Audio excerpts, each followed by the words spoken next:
좋은 아침입니다. 욥기 38장 1절에서 38절 말씀 보도록 하겠습니다. 1절 그때에 여호와께서 폭풍우 가운데에서 욥에게 말씀하여 이르시되 2절 무지한 말로 생각을 어둡게 한 자가 누구냐. 3절 너는 대장부처럼 허리를 묶고 내가 내게 묻는 것을 대답할지니라. 자, 드디어 이제 세 친구와의 논쟁 그리고 엘리후의 어느 정도의 정리 이후에 하나님께서 나타나셨습니다. 직접 나타나셔서 이제 하나님께서 말씀하시는 장면입니다. 그러나 욥이 기대한 것은 자신의 고난의 이유에 대한 답변을 기대했었습니다. 사실은 이제 왜 내게 내려진 고난의 이유가 무엇이며 그것이 내가 어쨌든 죄인이 아니라는 것은 아니지만 이 정도까지 받을 정도는 아닌데 이 부당하다라는 것에 대해서 어필하고 하나님으로부터 그래 내가 좀 지나쳤다 잘못했다 뭐 이런 이제 사과를 받기 원하는 욥이었지만 하나님께서 나타나셔서 하신 첫 번째 말씀은요, 무지한 말로 생각을 어둡게 하고 있는 욥에 대한 책망이었습니다.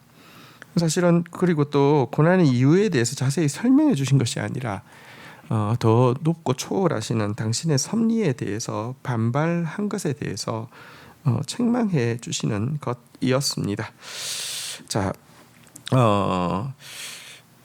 4절부터 이제 하나님께서 욥에게 이제 이를 위하여서 하신 말씀이 나오는데요.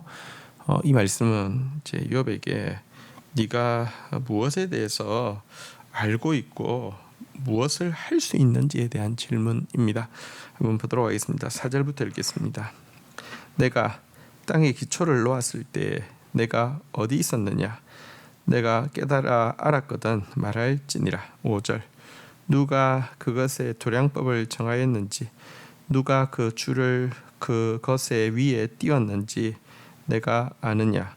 6절 그것의 주추는 무엇으로 세웠으며 그 모퉁이 돌은 누가 놓았느냐. 7절 그때 새벽 별들이 기뻐 노래하며 하나님의 아들들이 다 기뻐 소리 질렀느니라. 자, 첫 번째 질문은 하나님께서 이 땅과 이 땅을 창조하실 때, 이 지구를 창조하실 때 이 창조에 대해서 네가 무엇을 알았으며 무엇을 할 수 있었느냐라고 질문하고 있는 내용입니다. 이어지는 8절부터 한번 또 보도록 할까요? 8절 바다가 그 모태에서 터져 나올 때에 문으로 그것을 가둔 자가 누구냐. 9절 그때에 내가 구름으로 그 옷을 만들고 흑암으로 그 강보를 만들고 10절 한계를 정하여 문빗장을 지르고 11절 이러기를 내가 여기까지 오고 더 넘어가지 못하리니 내 높은 파도가 여기서 그칠지니라 하였노라. 두 번째 또 하나님께서는요, 이 바다의 창조에 대해서 이야기하면서 또 이 바다에게 한계를 정하신 일에 대해서 이야기하면서 너는 이것에 대해서 무엇을 할 수 있고 너는 이것에 대해서 어떻게 작동하는지 알고 있느냐 이렇게 질문하는 내용이라고 할 수 있겠습니다. 12절부터 또 보도록 하겠습니다. 내가 너희의 날에 아침에게 명령하였느냐 새벽에게 그 자리를 일러 주었느냐. 13절 그것으로 땅끝을 붙잡고 악한 자들을 그 땅에서 떨쳐버린 일이 있었느냐. 14절 땅이 변하여 진흙에 인친 것 같이 되었고 그들은 옷같이 나타나되 15절 악인에게는 그 빛이 차단되고 그들의 높이 든 팔이 꺾이느니라. 이번에는 빛의 창조와 또 빛과 어둠 그리고 빛과 어둠은 또한 이제 뭐랄까요? 하나님의 이제 구원과 은혜 그리고 심판과 저주의 갈림의 상징이기도 한데요. 이 이제 하나님의 빛의 창조와 또 하나님의 이제 빛과 어둠을 나누셔서 빛 가운데 임하는 은혜, 어둠 가운데 임하는 이렇게 공포, 요것에 대해서 하나님께서 역사하실 때 너는 무엇을 알고 무엇을 할 수 있느냐 이렇게 질문하는 내용이었습니다. 우리 16절부터의 내용은요. 이제 그 바다의 깊이와 땅의 넓이에 대한 질문입니다. 16절부터 보도록 하겠습니다. 네가 바다의 샘에 들어갔었느냐 깊은 물 밑으로 걸어 다녀 보았느냐. 17절 사망의 문이 내게 나타났느냐. 사망의 그늘진 문을 내가 보았느냐. 18절 땅의 너비를 내가 측량할 수 있느냐. 내가 그 모든 것들을 다 알거든 말할지어다. 사실 바다의 깊이 지금 과학이 상당히 발전했는데요.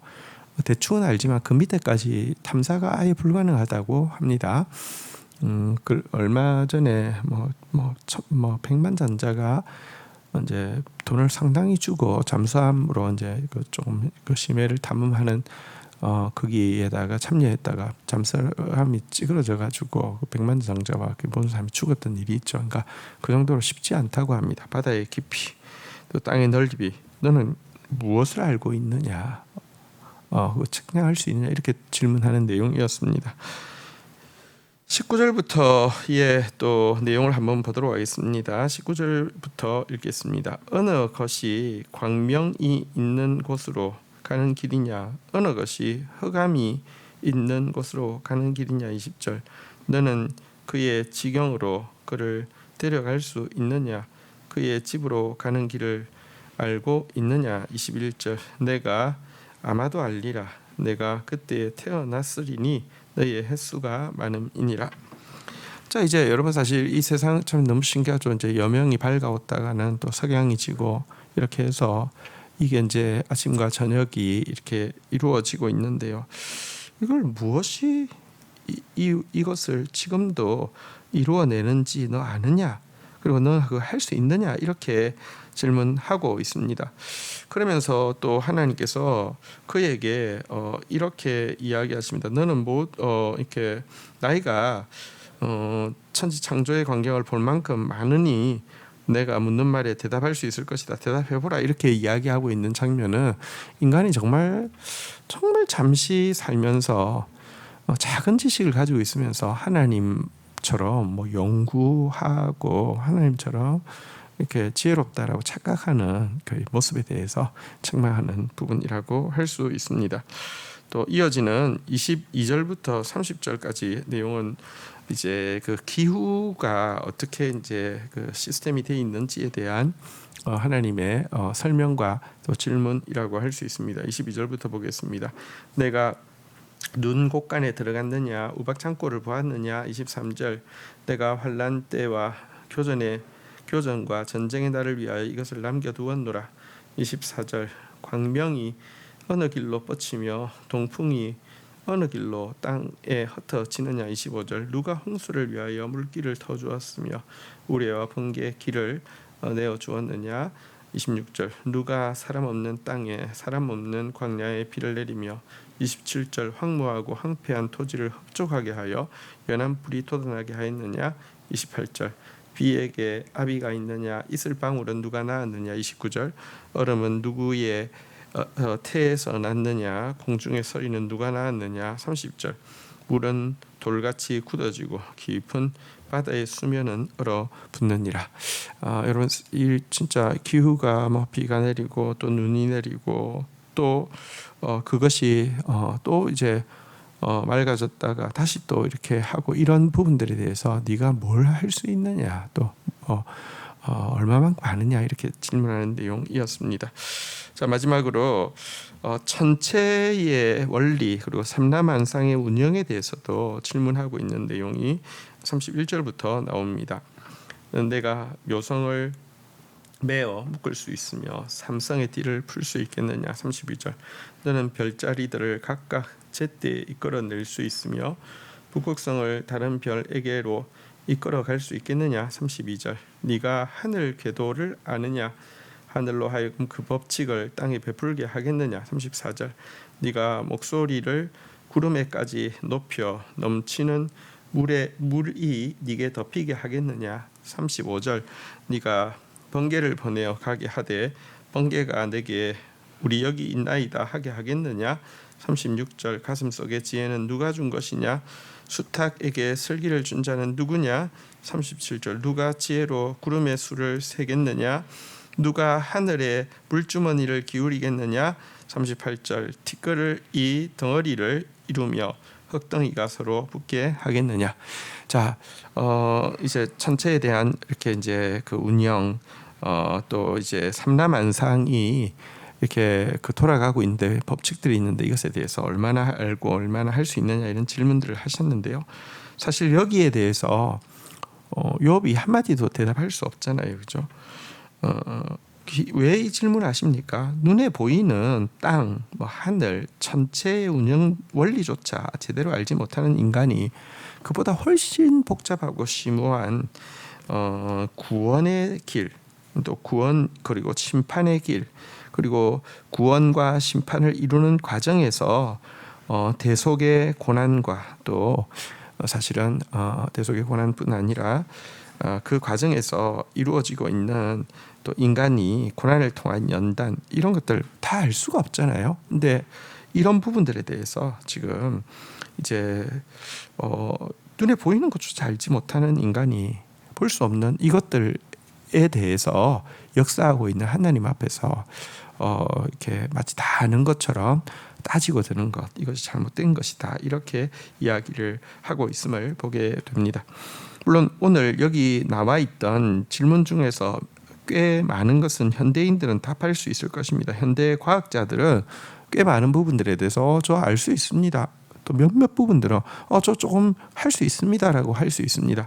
그러면 하나님이 이제는 그러면 동등하니까 이렇게 너는 따지고 나는 너에게 해명을 해야 된다 이러실까요?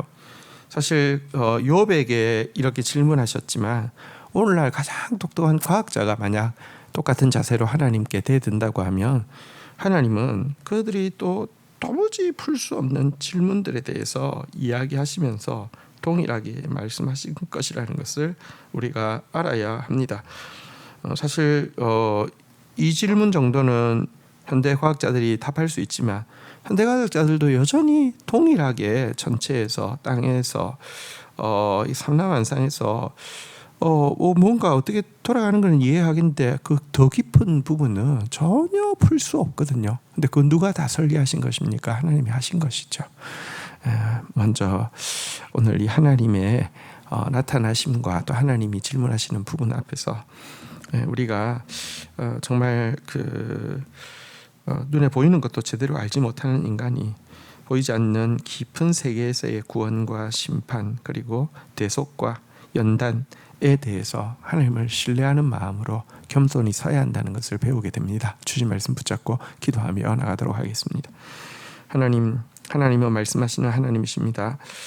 하나님 또 그동안 친구를 통하여서도 하나님께서 일부 말씀하시고 혹은 또 친구의 잘못된 이렇게 정죄를 통하여서도 욥 개인에게 하나님께서 깊은 또 지혜와 또 진리를 계시하셨지만 이번에는 직접 나타나셔서 말씀하고 계신 부분을 보게 됩니다. 말씀하시는 하나님이심을 인하여서 감사합니다. 그러나 하나님이 말씀하시는 것 앞에서 욥이 아무 말도 할 수 없었던 것을 다시 한번 보게 됩니다. 우리는 사실 무지한 말로 이치를 가리우는 존재의 지나지 않음을 인식하게 하여 주옵소서. 아무것도 제대로 알지 못하고 아무것도 제대로 할 수 없는 자이온데 하나님, 우리같이 타락한 자를 구원하시기 위해서 이 모든 것이 일그러진 세상을 심판하고 다시 새롭게 하기 위하여서 지금도 일하고 계시며 지금도 대속의 그 공로가 미치게 하시며 지금도 의인들을 공의로 먼저 심판하시고 또 징계로 연단하시는 하나님의 그 섭리에 대해서 다 알 수 없지만 신뢰하며 감사하며 나아가는 저희들 에게 인도하여 주옵소서. 예수 그리스도의 이름으로 기도 올립니다. 아멘.